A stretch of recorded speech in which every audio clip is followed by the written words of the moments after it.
Halo! Kalian pernah nggak sih merasa diskusi di kantor atau bahkan obrolan santai sama teman itu kok muter-muter aja? Nggak ada ujungnya! Atau mungkin kalian lagi pusing nyari solusi buat masalah, tapi kok mentok di situ-situ aja? Jangan-jangan cara kita berpikirnya yang perlu di-upgrade. Nah, di video ini kita bakal bedah tuntas salah satu metode berpikir paling revolusioner yang bisa mengubah cara kalian melihat masalah, mengambil keputusan, bahkan berinovasi. Ini dia, Six Thinking Hats atau 6 topi berpikir, karya seorang jenius bernama Edward de Bono. Siap-siap, karena setelah ini, cara kalian berpikir gak akan sama lagi. Yuk, langsung aja, kita mulai. Sebelum kita menyelam lebih dalam, ada sedikit disclaimer nih. Ringkasan ini adalah interpretasi dan esensi dari buku Six Thinking Hats yang kami sajikan dengan bahasa yang lebih sederhana agar mudah dipahami oleh siapa saja. Meskipun tidak persis sama kata per kata dengan bukunya, tujuan kami adalah memberikan gambaran yang jelas dan praktis agar kalian bisa langsung merasakan manfaatnya.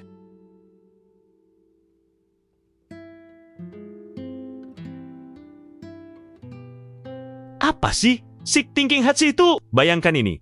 Edward de Bono menyadari kalau otak kita itu sering campur aduk saat berpikir. Kadang kita lagi mikir fakta, tiba-tiba emosi ikutan. Terus kepikiran resiko, padahal lagi nyari ide.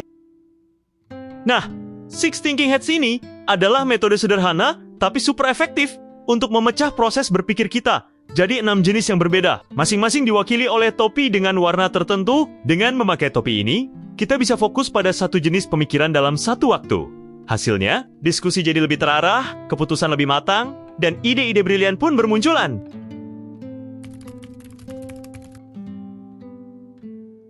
Oke, kita mulai dari topi pertama, topi putih. Bayangkan kalian memakai topi putih bersih ini. Saat memakai topi putih, fokus kita cuma satu, fakta dan informasi. Ini artinya, kita hanya melihat data, angka, statistik, laporan, atau informasi apapun yang objektif dan bisa diverifikasi. Nggak ada opini pribadi, nggak ada emosi, nggak ada spekulasi, murni data. Contohnya, kalau kalian lagi rapat membahas penurunan penjualan produk, dengan topi putih, kalian akan bertanya, berapa angka penjualan kita bulan lalu? Data apa yang kita punya tentang kompetitor? Informasi apa lagi yang kita butuhkan untuk memahami situasi ini? Manfaatnya, kita jadi punya dasar yang kuat dan objektif sebelum melangkah ke pemikiran selanjutnya. Ini penting banget biar keputusan kita nggak cuma berdasarkan asumsi, tapi fakta.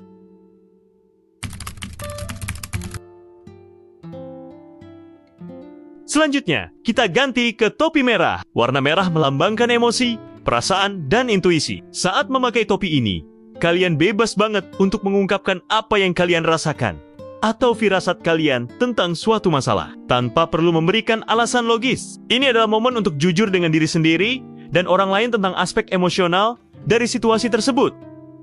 Contohnya, masih soal penjualan produk. Saya punya firasat buruk tentang strategi pemasaran yang baru ini. Saya merasa optimis dengan potensi pasar yang belum tergarap. Saya khawatir kalau tim kita akan kewalahan dengan target baru ini. Topi merah ini penting, karena emosi dan intuisi seringkali diabaikan dalam proses berpikir rasional. Padahal, mereka bisa memberikan wawasan berharga yang nggak bisa didapat dari data semata.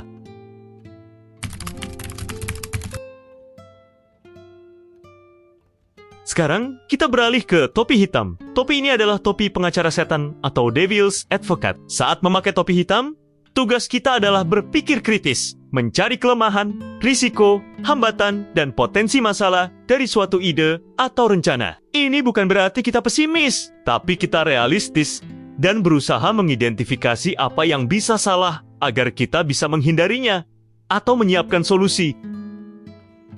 Contohnya, jika ada ide untuk meluncurkan produk baru, apa risiko terbesar dari ide ini? Apa saja kelemahan produk kita dibandingkan kompetitor? Bagaimana jika target pasar tidak merespons seperti yang kita harapkan? Topi hitam ini krusial untuk mencegah kita membuat keputusan yang ceroboh dan membantu kita melihat celah yang mungkin terlewatkan. Ini adalah topi untuk kehati-hatian.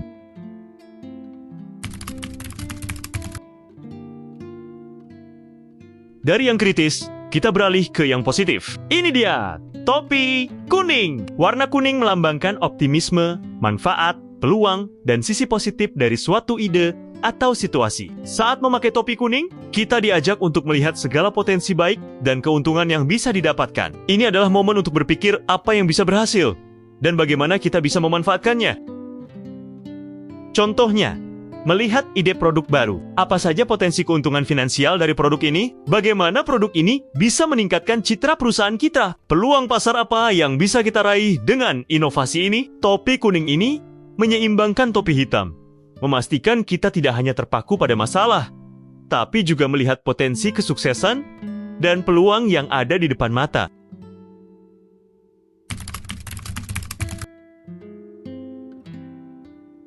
Siap-siap untuk berimajinasi. Ini adalah topi hijau. Topi untuk kreativitas, ide-ide baru, dan inovasi. Saat memakai topi ini, kalian didorong untuk berpikir di luar kotak, mencari alternatif, dan menghasilkan solusi-solusi yang belum pernah terpikirkan sebelumnya.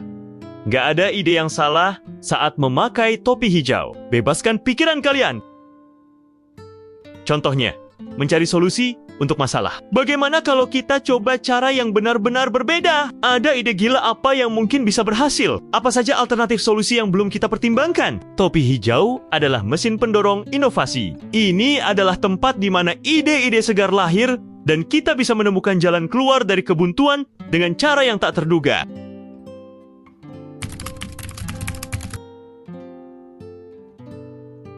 Dan terakhir, topi yang paling penting, topi biru. Topi biru adalah topi konduktor orkestra atau manajer. Topi ini digunakan untuk mengelola seluruh proses berpikir. Orang yang memakai topi biru seringkali fasilitator atau pemimpin diskusi bertanggung jawab untuk menetapkan agenda dan tujuan diskusi, memastikan semua topi digunakan secara efektif, merangkum poin-poin penting, mengatur waktu untuk setiap topi, mengambil keputusan akhir, atau merumuskan langkah selanjutnya. Contohnya, di awal rapat. Oke, hari ini kita akan membahas strategi pemasaran baru. Pertama, kita akan memakai topi putih untuk fakta, lalu topi hitam untuk risiko, dan seterusnya.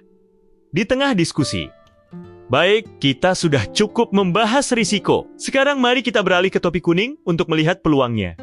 Di akhir rapat, setelah mempertimbangkan semua sudut pandang, dengan topi biru, kita memutuskan untuk topi biru ini memastikan bahwa proses berpikir berjalan lancar, terstruktur, dan mencapai tujuan yang diinginkan. Ini adalah topi yang membawa kita dari kekacauan ide menuju keputusan yang jelas.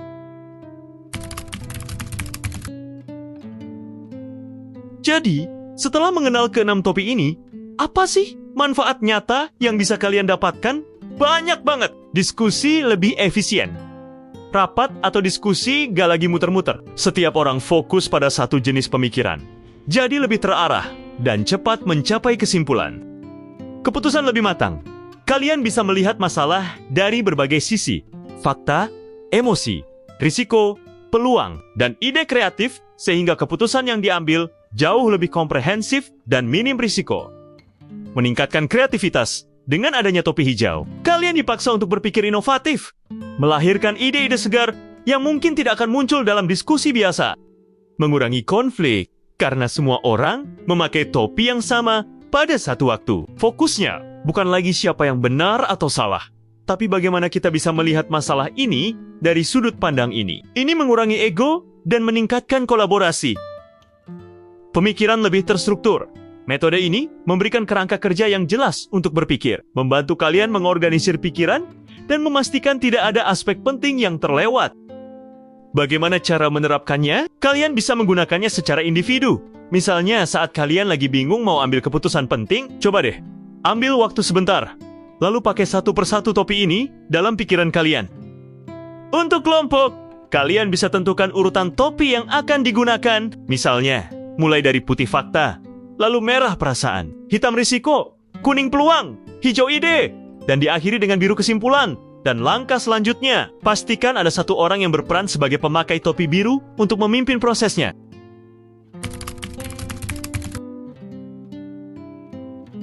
Siapa sih yang bisa menggunakan 16 Heads ini? Jawabannya, semua orang. Kalian yang bekerja di kantor, baik itu manajer, tim proyek, atau staf biasa. Metode ini bisa membuat rapat dan brainstorming jadi jauh lebih produktif. Kalian para pelajar atau mahasiswa, bisa membantu kalian dalam mengerjakan tugas kelompok, memecahkan masalah studi, atau bahkan merencanakan masa depan. Kalian para pengusaha atau startup founder untuk merumuskan strategi bisnis, menganalisis pasar, atau mengembangkan produk baru. Bahkan dalam kehidupan sehari-hari, untuk mengambil keputusan pribadi, menyelesaikan konflik dalam keluarga, atau merencanakan liburan. Metode ini penting karena di dunia yang serba cepat dan kompleks ini, kemampuan berpikir yang jernih, kritis, kreatif, dan komprehensif itu adalah kunci. Six Thinking Hats memberikan kalian alat yang sederhana, namun powerful untuk menguasai kemampuan itu. Ini bukan cuma tentang apa yang kita pikirkan, tapi bagaimana kita berpikir.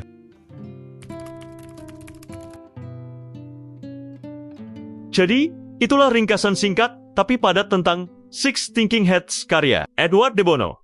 Sebuah metode yang mengajarkan kita untuk memisahkan jenis-jenis pemikiran agar kita bisa berpikir lebih fokus, lebih efisien, dan menghasilkan keputusan yang lebih baik.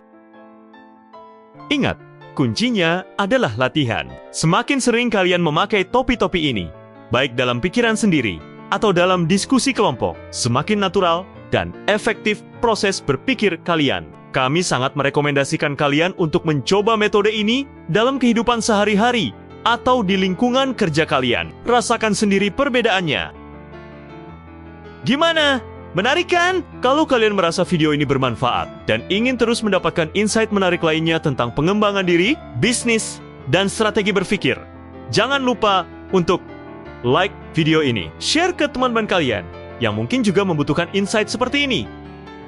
Komen di bawah, topi mana yang paling sering kalian gunakan atau ingin kalian latih.